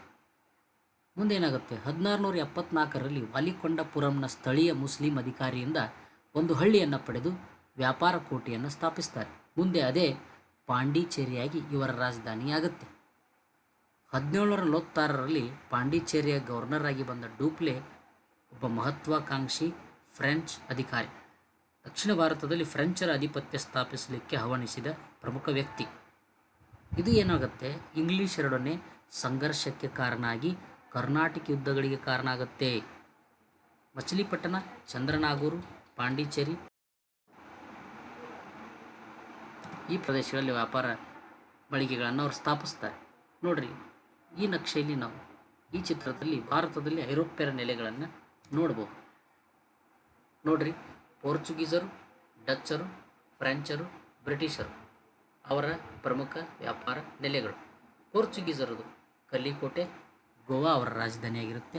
ಬೆಸ್ಸಿನ್, ಸಾಲ್ಸೆಟ್, ಡಿಯುಡಮನ್, ಕೊಚ್ಚಿನ್, ಸೇಂಟ್ ಥೋಮ್ ಇವು ಭಾರತದಲ್ಲಿ ಪೋರ್ಚುಗೀಸರ ನೆಲೆಗಳು. ಇನ್ನು ಡಚ್ಚರು ಕಾರೈಕಲ್, ಪುಲಿಕಾಟಿಯವರ ರಾಜಧಾನಿಯಾಗಿರುತ್ತೆ. ಕಲ್ಲಿಕೋಟೆ, ನಾಗಪಟ್ಟಣಂ, ಕೊಚ್ಚಿನ್, ಸೇರಾಂಪುರ್, ಟುಟಿಕಾರಿನ್ ಇವು ಡಚ್ಚರ ವ್ಯಾಪಾರ ನೆಲೆಗಳಾಗಿರುತ್ತವೆ. ಇನ್ನು ಫ್ರೆಂಚರು ಚಂದ್ರನಗರ, ಪಾಂಡಿಚೇರಿಯವರ ರಾಜಧಾನಿಯಾಗಿರುತ್ತೆ. ಮಾಹೆ, ಯಾನಂ, ಗೋಲ್ಕೊಂಡ, ಮಚಲಿಪಟ್ಟಣಂ, ಕಾಸಿಂ ಬಜಾರ್ ಇವು ಫ್ರೆಂಚರ ಪ್ರಮುಖ ವ್ಯಾಪಾರ ನೆಲೆಗಳಾಗಿರುತ್ತವೆ. ಇನ್ನು ಬ್ರಿಟಿಷರು ಮದ್ರಾಸ್, ಕಲ್ಕತ್ತಾ ಇವರ ರಾಜಧಾನಿಯಾಗಿರುತ್ತೆ. ಬಾಂಬೆ, ಮಚಲಿಪಟ್ಟಣಂ, ಪಾಟ್ನಾ, ಆಗ್ರಾ, ಬ್ರೋಚ್, ಸೂರತ್ ಇವು ಬ್ರಿಟಿಷರ ವ್ಯಾಪಾರ ನೆಲೆಗಳಾಗಿರ್ತವೆ ಭಾರತದಲ್ಲಿ. ಮುಂದಿನ ಅಂತಂದರೆ ವಿದ್ಯಾರ್ಥಿಗಳೇ, ಬ್ರಿಟಿಷರು ಮತ್ತು ಫ್ರೆಂಚರ ನಡುವೆ ಪ್ರತಿಸ್ಪರ್ಧೆ ಆರಂಭ ಆಗುತ್ತೆ. ಅವೇ ಕರ್ನಾಟಕ ಯುದ್ಧಗಳೊಂದು ಇತಿಹಾಸದಲ್ಲಿ ಹೆಸರಾಗ್ತವೆ. ನೋಡ್ರಿ, ಬ್ರಿಟಿಷರು ಮತ್ತು ಫ್ರೆಂಚರು ದಕ್ಷಿಣ ಭಾರತದಲ್ಲಿ ತಮ್ಮ ರಾಜಕೀಯ ಪ್ರಭಾವ ಉಳಿಸಿಕೊಳ್ಳಲು ಶಕ್ತಿ ಪ್ರದರ್ಶನಕ್ಕೆ ಮುಂದಾಗ್ತಾರೆ. ಈ ಹೋರಾಟವನ್ನು ನಾವು ಇತಿಹಾಸದಲ್ಲಿ ಕರ್ನಾಟಕ ಯುದ್ಧಗಳು ಎಂದು ಕರೆಯುತ್ತೇವೆ. ಪೂರ್ವದ ಕೋರಮಂಡಲ್ ತೀರ ಮತ್ತು ಅದರ ಹಿನ್ನಾಡಿನ ಪ್ರದೇಶವೇ ಕರ್ನಾಟಕ ಪ್ರದೇಶ. ಅರ್ಕಾಟ್ ಅದರ ರಾಜಧಾನಿಯಾಗಿರುತ್ತೆ. ಹೈದರಾಬಾದ್ ಮತ್ತು ಕರ್ನಾಟಕ ಪ್ರಾಂತ್ಯದಲ್ಲಿನ ರಾಜಕೀಯ ಅಸ್ಥಿರತೆಯ ಲಾಭ ಪಡೆಯಲು ಫ್ರೆಂಚರು ಮತ್ತು ಬ್ರಿಟಿಷರು ಯತ್ನಿಸ್ತಾರೆ. ಅದರ ಪರಿಣಾಮವಾಗಿ ಕರ್ನಾಟಕ ಯುದ್ಧಗಳು ಆರಂಭವಾಗ್ತವೆ. ಭಾರತೀಯ ಇತಿಹಾಸದಲ್ಲಿ ರಾಜರುಗಳ ನಡುವಿನ ಒಡಕು, ರಾಜಮನೆತನಗಳ ನಡುವಿನ ಆಂತರಿಕ ಕಲಹಗಳು ಭಾರತದಲ್ಲಿ ಬ್ರಿಟಿಷರು ಬಹಳ ಪರಿಣಾಮಕಾರಿಯಾಗಿ ನೆಲೆಯೂರಲಿಕ್ಕೆ ಸಹಾಯ ಮಾಡ್ತವೆ ಅನ್ನೋದು ಈ ಅಂಶದಿಂದ ನಾವು ತಿಳ್ಕೊಬೋದು. ಕರ್ನಾಟಕ ಮತ್ತು ಹೈದರಾಬಾದ್ ಪ್ರಾಂತ್ಯಗಳ ಹಿನ್ನೆಲೆಯನ್ನು ನೋಡೋದಾದರೆ 1724ರಲ್ಲಿ ಹೈದರಾಬಾದ್ ಸಂಸ್ಥಾನವನ್ನು ಅಸಫ್ ಜಾ ಅನ್ನೋನು ಸ್ಥಾಪನೆ ಮಾಡಿರ್ತಾನೆ. ಇವನ ಅಧೀನದಲ್ಲಿ ಕರ್ನಾಟಕ ಪ್ರಾಂತ್ಯವನ್ನು ಆಳುತ್ತಿದ್ದ ದೋಸ್ತಾ ಅಲಿ ಎಂಬಾತನು ಅಸಫ್ ಜಾನಿಗೆ ನಿಷ್ಠನಾಗಿ ಇರಲಿಲ್ಲ. ಹೈದರಾಬಾದ್ ನಿಜಾಮನಿಗೆ ಕರ್ನಾಟಕ ಪ್ರಾಂತ್ಯದ ನವಾಬ ದೋಸ್ತಾ ಅಲಿ ಏನು ನಿಷ್ಠನಾಗಿ ಇರಲಿಲ್ಲ. 1740ರಲ್ಲಿ ಮರಾಠರು ಕರ್ನಾಟಕ ಪ್ರಾಂತ್ಯವನ್ನು ಲೂಟಿ ಮಾಡಿ ದೋಸ್ತಾ ಅಲಿಯನ್ನು ಕೊಂದು ಅವನ ಅಳಿಯ ಚಂದಾ ಸಾಹೇಬ್ನನ್ನು ಸತಾರದಲ್ಲಿ ಸೆರೆಮನೆಯೊಳಗೆ ಇಡ್ತಾರೆ. ಆಗ ಅಸಫ್ ಜಾ ತನ್ನ ನಂಬಿಕಸ್ಥ ಅನ್ವರುದ್ದೀನನ್ನು, ದೋಸ್ತಾ ಅಲಿ ಸತ್ತೋಗ್ಬಿಟ್ಟಿರ್ತಾನೆ, ಅವನ ಅಳಿಯ ಚಂದಾ ಸಾಹೇಬನನ್ನು ಸತಾರದಲ್ಲಿ ಮರಾಠರು ಸೆರೆಯೊಳಗಿಟ್ಟಿರ್ತಾರೆ. ಆಗ ಅಸಫ್ ಜಾ ಹೈದರಾಬಾದ್ ನಿಜಾಮ ಏನಿದ್ದ ಆತ ತನ್ನ ನಂಬಿಕಸ್ಥ ಅನ್ವರುದ್ದೀನನ್ನು ಕರ್ನಾಟಕದ ನವಾಬನನ್ನಾಗಿ ನೇಮಕ ಮಾಡ್ತಾನೆ. ಮುಂದೆ ಮರಾಠರ ಸೆರೆಯಿಂದ ಬಿಡುಗಡೆಯಾಗಿ ಬಂದ ಚಂದಾ ಸಾಹೇಬನಿಗೂ ಮತ್ತು ಕರ್ನಾಟಕದ ನವಾಬನ ಸ್ಥಾನದಲ್ಲಿ ಕುಳಿತಿರತಕ್ಕಂಥ ಅನ್ವರುದ್ದೀನನಿಗೂ ಸಿಂಹಾಸನಕ್ಕಾಗಿ ಕಿತ್ತಾಟ ಆರಂಭ ಆಗುತ್ತೆ. ಇದೇ ಸಂದರ್ಭದಲ್ಲಿ ಹೈದರಾಬಾದ್ನೊಳಗೆ ಅಸಫ್ ಜಾ ಮರಣ ಹೊಂತಾನೆ. ಅಸಫ್ ಜಾ ಮರಣ ಹೊಂದಿದ ನಂತರ ಅಲ್ಲಿ ನಿಜಾಮನ ಸ್ಥಾನಕ್ಕಾಗಿ ಅವನ ಮಗ ನಾಸಿರ್ ಜಂಗ್ ಮತ್ತು ಮಗಳ ಮಗನಾದ ಮುಜಫರ್ ಸಿಂಹಾಸನಕ್ಕಾಗಿ ಕಲಹ ಆರಂಭ ಆಗುತ್ತೆ. ಅಲ್ಲಿ ಫ್ರೆಂಚರು ಮುಜಫರ್ ಜಂಗ್ ಮತ್ತು ಚಂದಾ ಸಾಹೇಬನಿಗೆ ಬೆಂಬಲ ಕೊಡ್ತಾರೆ. ಬ್ರಿಟಿಷರು ನಾಸಿರ್ ಜಂಗ್ ಮತ್ತು ಅನ್ವರುದ್ದೀನನಿಗೆ ಬೆಂಬಲ ಕೊಟ್ಟು ನೇರವಾಗಿ ಕರ್ನಾಟಕ ಯುದ್ಧದಲ್ಲಿ ಇಳಿತಾರೆ. ಇದು ಕರ್ನಾಟಕ ಯುದ್ಧಗಳು ಆರಂಭವಾಗಲಿಕ್ಕೆ ಹಿನ್ನೆಲೆಯಾಗುತ್ತೆ. ನೋಡ್ರಿ, ಕರ್ನಾಟಕ ಪ್ರದೇಶದ ನಕ್ಷೆಯನ್ನು ನಾವು ಈ ಚಿತ್ರದಲ್ಲಿ ಕಾಣ್ತೀವಿ. ಇಲ್ಲೇನು ನೀಲಿಗೆರೆಯನ್ನು ನಾವು ಏನು ಎಳೆದಿದ್ದೀವಿ, ಇದುವೇ ಕರ್ನಾಟಕ ಪ್ರದೇಶ. ಅರ್ಕಾಟ್ ಅದರ ರಾಜಧಾನಿಯಾಗಿರುತ್ತೆ. ಈ ಚಿತ್ರದಲ್ಲಿ ನೀವು ಕರ್ನಾಟಕ ಪ್ರದೇಶದ ನಕ್ಷೆಯನ್ನು ಕಾಣಬಹುದು. ಕೋರಮಂಡಲ್ ತೀರ ಮತ್ತು ಅದರ ಹಿನ್ನಡಿನ ಪ್ರದೇಶವೇ ಕರ್ನಾಟಕ ಪ್ರದೇಶ.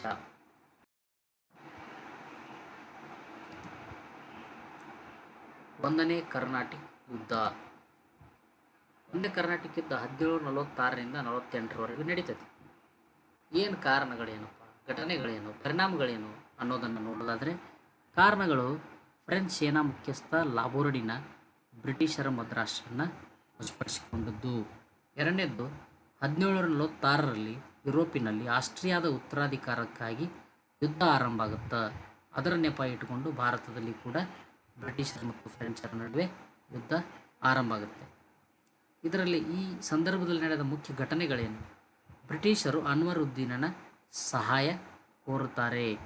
ಅನ್ವರುದ್ದೀನನು ಫ್ರೆಂಚರನ್ನು ಹೊರಗಟ್ಟಲು ಕಳುಹಿಸಿದ ಸೇನೆಯನ್ನು ಡೂಪ್ಲೆ ಸೇಂಟ್ ತೋಮ್ ಬಳಿ ಸೋಲಿಸ್ತಾನೆ. ಲಾಬೋರ್ಡನಾಯಿಸನು ಡೂಪ್ಲೆಗೆ ತಿಳಿಸದೆ ಹಣ ಪಡೆದು ಬ್ರಿಟಿಷರಿಗೆ ಮದ್ರಾಸನ್ನು ಬಿಟ್ಟುಕೊಟ್ಟು ಮಾರಿಸಸ್ಗೆ ಹೊರಟು ಹೋಗ್ತಾನೆ. ಇದರಿಂದ ಕೋಪಗೊಂಡ ಡೂಪ್ಲೆ ಮದ್ರಾಸನ್ನು ಪಡೆಯುವ ವಿಫಲ ಯತ್ನವನ್ನು ನಡೆಸ್ತಾನೆ. ಇವು ಪ್ರಮುಖ ಘಟನೆಗಳಿವೆ. ಪರಿಣಾಮಗಳೇನು? ಕ್ರಿಸ್ತಕ 1748ರಲ್ಲಿ ಆಸ್ಟ್ರಿಯಾದ ಉತ್ತರಾಧಿಕಾರಕ್ಕಾಗಿ ಇಂಗ್ಲೆಂಡ್ ಮತ್ತು ಫ್ರಾನ್ಸಿನ ನಡುವಿನ ಯುದ್ಧ ನಿಂತುಹೋಗುತ್ತೆ. ಅದರ ಪರಿಣಾಮವಾಗಿ ಯುರೋಪಿನಲ್ಲಿ ಫ್ರಾನ್ಸ್ ಮತ್ತು ಇಂಗ್ಲೆಂಡ್ ನಡುವೆ ಆದ ಎಕ್ಸ್-ಲಾ ಚಾಪೆಲ್ ಒಪ್ಪಂದದೊಂದಿಗೆ ಆ ಯುದ್ಧ ಮುಕ್ತಾಯವಾಗುತ್ತೆ. ಯಾವುದು? ಮೊದಲನೇ ಕರ್ನಾಟಕ ಯುದ್ಧ ಎಕ್ಸ್-ಲಾ ಚಾಪೆಲ್ ಒಪ್ಪಂದದೊಂದಿಗೆ ಮುಕ್ತಾಯವಾಗ್ತದೆ. ಇದು ಪ್ರಥಮ ಕರ್ನಾಟಕ ಯುದ್ಧ. ಎರಡನೇ ಕರ್ನಾಟಕ ಯುದ್ಧ ಇದು 1749ರಿಂದ 1754ರವರೆಗೆ ನಡೀತದೆ. ಏನು ಕಾರಣ ಎರಡನೇ ಕರ್ನಾಟಕ ಯುದ್ಧಕ್ಕೆ ಅಂದರೆ, ಒಂದು, 1748ರಲ್ಲಿ ಅಸಫ್ ಜಾನ ಮರಣದ ನಂತರ ಹೈದರಾಬಾದಿನ ಸಿಂಹಾಸನಕ್ಕಾಗಿ ಅವನ ಮಗ ಎರಡನೇ ಮಗ ನಾಸಿರ್ ಜಂಗ್ ಮತ್ತು ಮಗಳ ಮಗ ಮುಜಫರ್ ಜಂಗ್ ನಡುವೆ ಕಲಹ ಏರ್ಪಡುತ್ತೆ. ಎರಡು, ಅರ್ಕಾಟ್ನಲ್ಲಿ ಅನ್ವರುದ್ದೀನ್ ಮತ್ತು ಚಂದಾ ಸಾಹೇಬ್ ನಡುವೆ ನವಾಬ ಸ್ಥಾನಕ್ಕೆ ಪೈಪೋಟಿ ಆರಂಭವಾದದ್ದು ಎರಡನೇ ಕಾರಣ. ಮೂರು, ಮುಜಫರ್ ಜಂಗನು ಫ್ರೆಂಚರ ಸಹಾಯದಿಂದ ನಾಸಿರ್ ಜಂಗ್ನನ್ನು ಕೊಂದದ್ದು. ಇವೆಲ್ಲ ಕಾರಣಗಳು. ಘಟನೆಗಳೇನು ನಡೀತವೆ? ಫ್ರೆಂಚರು ಅಸಫ್ ಜಾನ ಇನ್ನೊಬ್ಬ ಮಗನಾದ ಸಲಾಬತ್ ಜಂಗ್ನನ್ನು ನಿಜಾಮನನ್ನಾಗಿ ಮಾಡ್ತಾರೆ. ಅವನ ರಕ್ಷಣೆಗಾಗಿ ಬುಸ್ಸಿಯನ್ನು ನೇಮಿಸ್ತಾರೆ. ಎರಡು, ಚಂದಾ ಸಾಹೇಬ್ ಫ್ರೆಂಚರ ಸಹಾಯದಿಂದ ಅಂಬೂರ್ ಕಾಳಗದಲ್ಲಿ ಅನ್ವರುದ್ದೀನನ್ನು ಕೊಂದು ಕರ್ನಾಟಕದ ನವಾಬನಾಗ್ತಾನೆ. ಆದರೆ ಇಂಗ್ಲಿಷರ ರಾಬರ್ಟ್ ಕ್ಲೈವ್ ಅರ್ಕಾಟಿದ ಮೇಲೆ ದಾಳಿ ಮಾಡಿ ಫ್ರೆಂಚರು ಮತ್ತು ಚಂದಾ ಸಾಹೇಬ್ ಇಬ್ಬರನ್ನು ಸೋಲಿಸಿಬಿಡ್ತಾನೆ. ಈ ಯುದ್ಧದಲ್ಲಿ ಚಂದಾ ಸಾಹೇಬ್ ಹತನಾಗ್ತಾನೆ. ಪರಿಣಾಮಗಳೇನು? ಎರಡನೇ ಕರ್ನಾಟಕ ಯುದ್ಧ ಪಾಂಡಿಚೇರಿ ಒಪ್ಪಂದದೊಂದಿಗೆ ಮುಕ್ತಾಯ ಆಕ್ಕೈತಿ. ಬ್ರಿಟಿಷರು ಅನ್ವರುದ್ದೀನನ ಮಗ ಮೊಹಮ್ಮದ್ ಅಲಿಯನ್ನು ನವಾಬನನ್ನಾಗಿ ಮಾಡ್ತಾರೆ. ಎರಡು, ಫ್ರೆಂಚರು ಡೂಪ್ಲೆಯನ್ನು ಹಿಂದಕ್ಕೆ ಕರೆಸಿಕೊಂಡು ಯುದ್ಧ ಪೂರ್ವ ಪ್ರದೇಶಗಳನ್ನು ಮರಳಿಸ್ತಾರೆ. ಈ ಯುದ್ಧವು ಫ್ರೆಂಚರಿಗೆ ರಾಜಕೀಯ ಹಿನ್ನಡೆ, ಬ್ರಿಟಿಷರಿಗೆ ಪ್ರತಿಷ್ಠೆಯನ್ನು ತಂದುಕೊಡ್ತದೆ. ಮುಂದೆ ನೋಡೋದಾದರೆ ಮೂರನೇ ಕರ್ನಾಟಕ ಯುದ್ಧ ಇದು 1756ರಿಂದ 63ರವರೆಗೆ ನಡೀತದೆ. ಕಾರಣಗಳೇನು? ಮತ್ತೆ ಯುರೋಪಿನಲ್ಲಿ ಫ್ರೆಂಚರಿಗೂ ಮತ್ತು ಇಂಗ್ಲೀಷರಿಗೂ ಸಪ್ತವಾರ್ಷಿಕ ಯುದ್ಧ ಆರಂಭ ಆಗುತ್ತೆ. ಒಂದನೇ ಕಾರಣ. ಎರಡನೇದು ಫ್ರೆಂಚರ ಕೌಂಟ್ ಡಿ ಲಾಲಿ 1760ರಲ್ಲಿ ಬ್ರಿಟಿಷರ ವಾಂಡಿವಾಶ್ ಕೋಟೆಗೆ ಮುತ್ತಿಗೆ ಹಾಕಲು ಯತ್ನಿಸ್ತಾನೆ. ಇದು ಎರಡನೇ ಕಾರಣ. ಘಟನೆಗಳು. ಈ ನಿರ್ಣಾಯಕ ವಾಂಡಿವಾಶ್ ಕದನದಲ್ಲಿ ಬ್ರಿಟಿಷರ ಸೇನಾಧಿಕಾರಿ ಸರ್ ಐರ್ಕೂಟನು ಫ್ರೆಂಚರನ್ನು ಸೋಲಿಸ್ತಾನೆ. 2 ಬುಸ್ಸಿಯನ್ನು ಸೆರೆ ಹಿಡಿಯಲಾಗುತ್ತೆ. ಕೌಂಟ್ ಡಿ ಲಾಲಿಯು ತಪ್ಪಿಸಿಕೊಂಡು ಪಾಂಡಿಚೇರಿಯಲ್ಲಿ ತಲೆಮರೆಸಿಕೊಂಡು 1761ರಲ್ಲಿ ಶರಣಾಗತನಾಗ್ತಾನೆ. ಇವು ಈ ಯುದ್ಧದಲ್ಲಿ ನಡೆದಿರತಕ್ಕಂಥ ಘಟನೆಗಳು. ಪರಿಣಾಮಗಳೇನು? ಈ ಯುದ್ಧ 1763ರ ಪ್ಯಾರಿಸ್ ಒಪ್ಪಂದದೊಂದಿಗೆ ಮುಕ್ತಾಯವಾಗ್ತತಿ. ಫ್ರೆಂಚರಿಗೆ ಪಾಂಡಿಚೇರಿಯನ್ನು ಹಿಂದಿರುಗಿಸಲಾಗ್ತತಿ. 2 ಫ್ರೆಂಚರು ಭಾರತದಲ್ಲಿ ತಮ್ಮ ಎಲ್ಲ ನೆಲೆಗಳನ್ನು ಕಳೆದುಕೊಂಡು ದಕ್ಷಿಣ ಭಾರತದಲ್ಲಿ ಮೂಲೆ ಗುಂಪಾಕಾರ. ಈ ಯುದ್ಧದ ಮೂಲಕ ಫ್ರೆಂಚರು ಸಂಪೂರ್ಣವಾಗಿ ಭಾರತದಲ್ಲಿ ತಮ್ಮ ಅಸ್ತಿತ್ವವನ್ನು ಕಳೆದುಕೊಳ್ತಾರೆ. ಬ್ರಿಟಿಷರು ತಮ್ಮ ಪ್ರತಿಷ್ಠೆಯನ್ನು ಹೆಚ್ಚಿಸಿಕೊಳ್ತಾರೆ. ಮುಂದಿನ ಹಂತಕ್ಕೆ ಹೋಗೋಣ. ಪ್ಲಾಸಿ ಮತ್ತು ಬಕ್ಸಾರ್ ಕದನಗಳ ಹಿನ್ನೆಲೆ. ಭಾರತದಲ್ಲಿ ಬ್ರಿಟಿಷರಿಗೆ ಭದ್ರವಾಗಿ ನೆಲೆಯೂರಲಿಕ್ಕೆ ಅವಕಾಶ ಮಾಡಿಕೊಟ್ಟಿರ್ತಕ್ಕಂಥ 2 ಕದನಗಳು ಪ್ಲಾಸಿ ಮತ್ತು ಬಕ್ಸಾರ್ ಕದನಗಳು. ಏನವುಗಳ ಹಿನ್ನೆಲೆ, ಯಾಕೆ ಆರಂಭವಾದವು ಅನ್ನೋದು ನೋಡೋದಾದರೆ, 18ನೇ ಶತಮಾನದ ದ್ವಿತೀಯಾರ್ಧದಲ್ಲಿ ಸಂಪದ್ಭರಿತ ಬಂಗಾಳ ಪ್ರಾಂತ್ಯದಲ್ಲಿ ಬ್ರಿಟಿಷರು ಸಂಪೂರ್ಣ ನಿಯಂತ್ರಣ ಸಾಧಿಸಲಿಕ್ಕೆ ಮುಂದಾಗ್ತಾರೆ. 1717ರಲ್ಲಿ ಮೊಘಲ ದೊರೆ ಫರುಖ್ ಶಿಯಾರ್ ಏನು ಮಾಡಿರ್ತಾನೆ, ಬಂಗಾಳದಲ್ಲಿ ಮುಕ್ತ ವ್ಯಾಪಾರ ನಡೆಸಲಿಕ್ಕೆ ಕಂಪನಿಗೆ ದಸ್ತಕ್ಗಳನ್ನು, ಸುಂಕ ಮುಕ್ತ ವ್ಯಾಪಾರ ನಡೆಸಲಿಕ್ಕೆ ದಸ್ತಕ್ಗಳನ್ನು, ಪರವಾನಗಿ ಪತ್ರಗಳನ್ನು ನೀಡಿರ್ತಾನೆ. ಅದನ್ನು ಹಿಂದೆ ನೋಡಿದ್ದೀವಿ ನಾವು. ಈಸ್ಟ್ ಇಂಡಿಯಾ ಕಂಪನಿಯು ಈ ದಸ್ತಕ್ಗಳನ್ನು, ಸುಂಕರಹಿತ ವ್ಯಾಪಾರಕ್ಕಿರ್ತಕ್ಕಂಥ ಪರವಾನಗಿ ಪತ್ರಗಳನ್ನು ಕಂಪನಿಯ ನೌಕರರು ತಮ್ಮ ಸ್ವಹಿತಾಸಕ್ತಿಗಾಗಿ ಬಳಸಿ ದುರುಪಯೋಗಿಸ್ಕೊಳ್ತಾರೆ. ಇದರಿಂದ ಬಂಗಾಳ ಸರ್ಕಾರಕ್ಕೆ, ಖಜಾನೆಗೆ ಅಪಾರ ನಷ್ಟವಾಗುತ್ತೆ. ಆದ್ದರಿಂದ ಮುರ್ಷಿದ್ ಅಲಿ ಖಾನ್ನಿಂದ ಅಲಿವರ್ದಿ ಖಾನ್ನವರೆಗಿನ ಎಲ್ಲ ನವಾಬರು, ಬಂಗಾಳದ ನವಾಬರು ದಸ್ತಕ್ನ ದುರುಪಯೋಗವನ್ನು ವಿರೋಧಿಸ್ತಿದ್ರು. ಇದೇ ವಿಚಾರವಾಗಿ ಬಂಗಾಳದ ನವಾಬ ಮತ್ತು ಕಂಪನಿಯ ನಡುವೆ ಸಂಘರ್ಷಕ್ಕೆ ಎಡೆ ಮಾಡಿಕೊಟ್ಟು ಪ್ಲಾಸಿ ಮತ್ತು ಬಕ್ಸಾರ್ ಕಾಳಗಗಳಿಗೆ ಕಾರಣವಾಗುತ್ತೆ. ದಸ್ತಕ್ಗಳೆಂದರೇನು? ಯಾವುದೇ ತೆರಿಗೆ ಇಲ್ಲದೆ ಸರಕುಗಳ ಆಮದು ರಫ್ತು ಮಾಡಲು, ಸಾಗಣೆ ಮಾಡಲು ಕಂಪನಿ ಪಡೆದ ಪರವಾನಗಿ ಪತ್ರ. ಪ್ಲಾಸಿ ಕಾಳಗ 1757 ಜೂನ್ 23. ಕಾರಣಗಳು, ಘಟನೆಗಳು, ಪರಿಣಾಮಗಳನ್ನು ನೋಡೋದಾದರೆ, ಪ್ಲಾಸಿ ಕಾಳಗದ ಕಾರಣಗಳೇನು? ದಸ್ತಕ್ಗಳ ದುರುಪಯೋಗ. ಒಂದನೇದು, ಕಂಪನಿಯ ವ್ಯಾಪಾರಕ್ಕಾಗಿ ನೀಡಿದ ದಸ್ತಕ್ಗಳನ್ನು ಬ್ರಿಟಿಷ್ ನೌಕರರು ದುರುಪಯೋಗಪಡಿಸಿಕೊಳ್ಳುವ ಮೂಲಕ ರಾಜ್ಯದ ಬೊಕ್ಕಸಕ್ಕೆ ನಷ್ಟವನ್ನುಂಟು ಮಾಡಿದ್ದು ಸಿರಾಜುದ್ದೌಲ್ ಏನು ಬಂಗಾಳದ ನವಾಬನಾಗಿರ್ತಾನೆ ಅವನನ್ನು ಕೆರಳಿಸುತ್ತ. ಎರಡನೇದು, ನವಾಬನ ಅನುಮತಿ ಇಲ್ಲದೆ ಬ್ರಿಟಿಷರು ಕಲ್ಕತ್ತಾದ ಕೋಟೆಯನ್ನು ದುರಸ್ತಿ ಮಾಡಿಸಿದ್ದು. ಮೂರನೇದು, ಫಿರಂಗಿಗಳನ್ನು ತೆಗೆದುಹಾಕಲು ನವಾಬ ಸೂಚಿಸಿದ್ದರೂ ಬ್ರಿಟಿಷರು ಪಾಲಿಸಲಿಲ್ಲ. 4, ಕಪ್ಪು ಕೋಣೆ ದುರಂತ ನಡೆದು 123 ಜನ ಬ್ರಿಟಿಷರು ಮರಣ ಹೊಂದಿದ್ದು. ಈ ಅಂಶಗಳು ಪ್ಲಾಸಿ ಕಾಳಗಕ್ಕೆ ಕಾರಣಗಳಾಗ್ತವೆ. ಘಟನೆಗಳೇನು? ಕಪ್ಪು ಕೋಣೆ ದುರಂತದ ಸುದ್ದಿ ಕೇಳಿ ರಾಬರ್ಟ್ ಕ್ಲೈವ್ ಕೋಪದಲ್ಲಿ ಸೇನೆಯೊಂದಿಗೆ ಬಂಗಾಳಕ್ಕೆ ಬಂದನು. ಮೊದಲು ನವಾಬನ ವಿರೋಧಿಗಳಾದ ಮಾಣಿಕ್ ಚಂದ್, ಓಮಿಚಂದ್, ಜಗತ್ ಸೇಠ್ ಮೊದಲಾದ ಶ್ರೀಮಂತರನ್ನು ತನ್ನತ್ತ ಸೆಳೆದುಕೊಂಡಿರ್ತಾನೆ ರಾಬರ್ಟ್ ಕ್ಲೈವ್. ಅಷ್ಟೇ ಅಲ್ಲದೆ ಸಿರಾಜುದ್ದೌಲನ ಸೇನಾಪತಿಯಾಗಿದ್ದ ಮೀರ್ ಜಾಫರನಿಗೆ ನವಾಬನನ್ನಾಗಿ ಮಾಡುವ ಆಮಿಷ ಒಡ್ಡಿ ಯುದ್ಧದಲ್ಲಿ ಆತ ತಟಸ್ಥವಾಗಿರಲಿಕ್ಕೆ ಒಪ್ಪಿಸಿರ್ತಾನೆ. ಎರಡನೇದ್ದು, ರಾಬರ್ಟ್ ಕ್ಲೈವನು 1757ರಂದು ಸಿರಾಜುದ್ದೌಲನ ಮೇಲೆ ಕದನ ಸಾರ್ತಾನೆ. ಮೋಸದ ಕದನದಲ್ಲಿ ಸಿರಾಜ್ ಸೋತು ಕೊಲ್ಲಲ್ಪಡ್ತಾನೆ. ರಾಬರ್ಟ್ ಕ್ಲೈವನಿಗಿಂತ ಹೆಚ್ಚಿನ ಸೈನ್ಯ ಹೊಂದಿದ್ದರೂ ಕೂಡ ತನ್ನ ಸೇನಾಪತಿ ಮೀರ್ ಜಾಫರನ ಮೋಸದಿಂದಾಗಿ ಸಿರಾಜುದ್ದೌಲ್ ಈ ಯುದ್ಧದಲ್ಲಿ ಸೋತು ಹೋಗ್ತಾನೆ. ಈ ಯುದ್ಧ ಮುಗಿದ ನಂತರ ರಾಬರ್ಟ್ ಕ್ಲೈವ್ ಅಲ್ಲಿ ಹೇಳಿದ್ದನ್ನು ನಾವು ಇತಿಹಾಸದಲ್ಲಿ ಗಮನಿಸ್ಬೋದು. ಪ್ಲಾಸಿ ಕಾಳಗದ ವಿಜಯದ ನಂತರ ಕಲ್ಕತ್ತಾದ ಬೀದಿಯಲ್ಲಿ ನಾವು ಸಂಚರಿಸ್ತಿರ್ಬೇಕಾದ್ರೆ ಜನ ಮಹಡಿ ಮೇಲೆ, ತಮ್ಮ ಮನೆಯ ಮೇಲೆ ಬಂದು ನಿಂತು ನಮ್ಮನ್ನು ನೋಡ್ತಾ ಇದ್ದರು. ಆಶ್ಚರ್ಯಕರ ರೀತಿಯಲ್ಲಿ ನೋಡ್ತಾ ಇರ್ತಾರೆ. ಆ ಸಂದರ್ಭದಲ್ಲಿ ಅವರೆಲ್ಲರೂ ಸೇರಿ ಒಂದೊಂದೇ ಕಲ್ಲನ್ನು ತೆಗೆದುಕೊಂಡು ನಮ್ಮ ಮೇಲೆ ಎಸೆದಿದ್ದರೆ ನಾವು ಆಗಲೇ ಭಾರತವನ್ನು ಬಿಡ್ತಿದ್ವಿ ಅಂತ ಹೇಳಿರೋದನ್ನು ನಾವು ಇತಿಹಾಸದಲ್ಲಿ ಗಮನಿಸ್ಬೋದು. ಈ ಯುದ್ಧದ ಪರಿಣಾಮಗಳೇನು? ಈ ಯುದ್ಧ ಭಾರತೀಯರ ಅನೈಕ್ಯತೆ, ಅಸಂಘಟನೆ ವ್ಯಾಪಾರ ಲೋಭಿತನವನ್ನು ತೋರಿಸ್ತು. 2 ಮೀರ್ ಜಾಫರ್ ಬಂಗಾಳದ ನವಾಬನಾಗ್ತಾನೆ ಮೋಸದಿಂದ. 3 ಕಂಪನಿಯು ಬಂಗಾಳ ಪ್ರಾಂತ್ಯದಲ್ಲಿ ವ್ಯಾಪಾರ ನಡೆಸಲು ಅನಿರ್ಬಂಧಿತ ಹಕ್ಕನ್ನು ಪಡೆಯುತ್ತೆ. 4 ಸಿರಾಜನು ಕಲ್ಕತ್ತಾದ ಮೇಲೆ ದಾಳಿ ನಡೆಸಿದ್ದಕ್ಕಾಗಿ ಪರಿಹಾರವಾಗಿ 17,70,00,000 ರೂಪಾಯಿಗಳನ್ನು ಮೀರ್ ಜಾಫರ್ ನೀಡುತ್ತಾನೆ. ಮೀರ್ ಜಾಫರನ್ನು ಸಹ ಬ್ರಿಟಿಷರನ್ನು ವಿರೋಧಿಸಿದ್ದರಿಂದ ಮುಂದೆ ಅವನನ್ನು ಪದಚ್ಯುತಗೊಳಿಸಿ ಮೀರ್ ಕಾಸಿಂನನ್ನು ನವಾಬನನ್ನಾಗಿ ಮಾಡಲಾಗುತ್ತೆ. ಇದು 1757 ಜೂನ್ 23ರಂದು ನಡೆದ ಪ್ಲಾಸಿ ಕಾಳಗದ ಅತ್ಯದ್ಭುತ ಪರಿಣಾಮಗಳಿವೆ. ಪ್ಲಾಸಿ ಕಾಳಗ ನಡೆದ ಸ್ಥಳ. ಈ ನಕ್ಷೆಯಲ್ಲಿ ನೀವು ಪ್ಲಾಸಿ ಕಾಳಗ ನಡೆದ ಸ್ಥಳವನ್ನು ಕಾಣ್ಬೋದು. ನೋಡ್ರಿ, ಪ್ಲಾಸಿ ಅಂತ ಬ್ಲೂ ಇದರಲ್ಲಿ ನಾವು ಮಾರ್ಕ್ ಮಾಡಿದ್ದೀವಿ. ಇದು ಪ್ಲಾಸಿ, ಕಲ್ಕತ್ತಾದ ಬಳಿಯ ಪ್ಲಾಸಿ ಎಂಬಲ್ಲಿ ಈ ಯುದ್ಧ ನಡೀತದೆ. ಮುಂದಿನ ಹಂತಕ್ಕೆ ಹೋಗೋಣ ವಿದ್ಯಾರ್ಥಿಗಳೇ. ಬಕ್ಸಾರ್ ಕಾಳಗ. ಭಾರತದಲ್ಲಿ ಬಂಗಾಳ ಪ್ರಾಂತ್ಯದ ಮೇಲೆ, ಬಂಗಾಳ, ಬಿಹಾರ, ಒರಿಸ್ಸಾ ಪ್ರಾಂತ್ಯಗಳ ಮೇಲೆ ಸಂಪೂರ್ಣ ಆಧಿಪತ್ಯವನ್ನು ಸಾಧಿಸಲಿಕ್ಕೆ ಪ್ಲಾಸಿ ಮತ್ತು ಬಕ್ಸಾರ್ ಕಾಳಗಗಳು ಬಹಳ ಮಹತ್ವಪೂರ್ಣ ಪಾತ್ರವನ್ನು ವಹಿಸ್ತವೆ. ಅದರಲ್ಲಿ ಬಕ್ಸಾರ್ ಕಾಳಗ 1764ರಲ್ಲಿ ನಡೀತದೆ. ಬಕ್ಸಾರ್ ಕಾಳಗದ ಕಾರಣಗಳು ನೋಡೋದಾದರೆ, ಕಾರಣಗಳು: ಮೀರ್ ಕಾಸಿಂ ತನ್ನನ್ನು ಸ್ವತಂತ್ರ ರಾಜನೆಂದು ಭಾವಿಸಿ ಬ್ರಿಟಿಷರ ವಿರೋಧ ಕಟ್ಟಿಕೊಂಡದ್ದು. ಮೀರ್ ಜಾಫರನನ್ನು ಕೆಳಗಿಳಿಸಿ ಆತನ ಅಳಿಯ ಮೀರ್ ಕಾಸಿಂನನ್ನು ನವಾಬನನ್ನಾಗಿ ಮಾಡಲಾಗಿರುತ್ತೆ. ಆತನು ಕೂಡ ಸ್ವತಂತ್ರವಾಗಿರಲಿಕ್ಕೆ ಬಯಸಿ ಬ್ರಿಟಿಷರನ್ನು ವಿರೋಧ ಮಾಡಿಕೊಂಡತನ. ಇದು ಒಂದನೇ ಕಾರಣ. 2 ಬಂಗಾಳದ ಎಲ್ಲ ವ್ಯಾಪಾರವನ್ನು ಸುಂಕಮುಕ್ತ ಎಂದು ಘೋಷಿಸಿದನು.